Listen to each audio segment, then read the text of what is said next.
What is going on, guys? It's Courtney and I'm back with a new video. Native Instruments sent over a few plugins from Output for me to check out and to use in this beat, and I decided to only use these instruments for the melodies as well as my electric guitar, but I used that so I could sample and use another plugin from Output to show you guys what you can do with it as well. So without further ado, I'm going to play the beat and then I'm going to show you how I made it. So let's go.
So that was the beat. Now let's talk about how I made it. For starters, I laid down a chord progression in E flat minor. I used analog brass for this. It was a preset that I used in this, but I tweaked it just a little bit. And let's listen to how that sounds.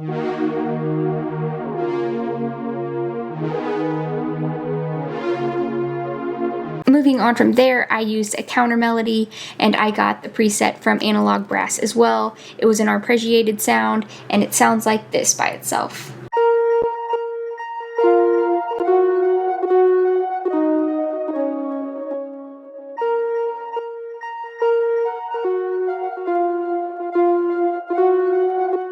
Alright, now to the fun bit.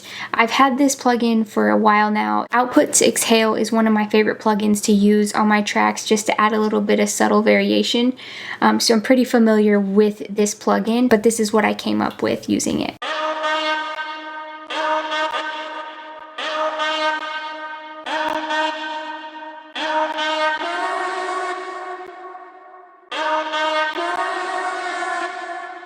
I use this plugin to give some rhythm to the track, and this is what it sounds like.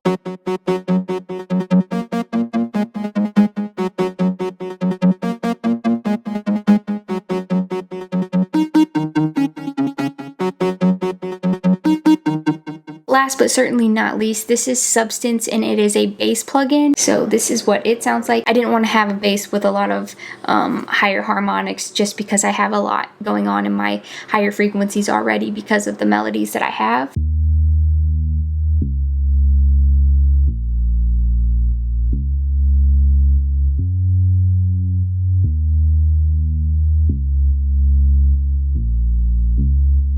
Alright, now for this part, I used my electric guitar and I played some chords, and then I chopped up those chords in a virtual sampler, and then I created a little melody using the sampler, and then I added outputs movement on top of that. So let me play the guitar sample without movement, and then I will play it with movement so you can see what's going on.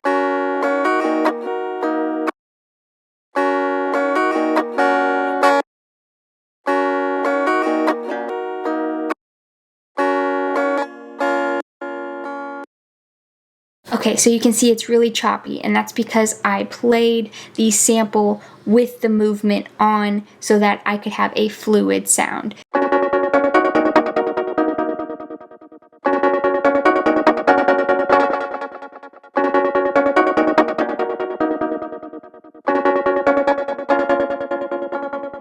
And after I laid down all of my melodies, I added my snares, my kicks, my claps, my hi-hats, and all my other percussive elements, and that pretty much wrapped up the beat. I will have a separate video where I go over how I lay down drums in Logic Pro, because I think there are a lot of different techniques that you can use when you are programming drums in Logic, and some people feel intimidated by how many options there are and how many ways there are to program drums, that I think it might be helpful for you all if I went over a couple of those so you can find the one that works best with your workflow. But I hope this video was helpful for you guys. Native Instruments is having a sale for these plugins from Output. You can check the link in the description box below. As always, thank you guys so much for watching. If you haven't already, hit the subscribe button as well as that little bell in the corner so you get a notification every single time I post. If you want to support the channel, please, please, please use the links in the description box below if you're interested in any of these products, because it supports the channel without any additional cost to you guys, and that would be greatly appreciated. But I will catch you guys in the next video. Peace out.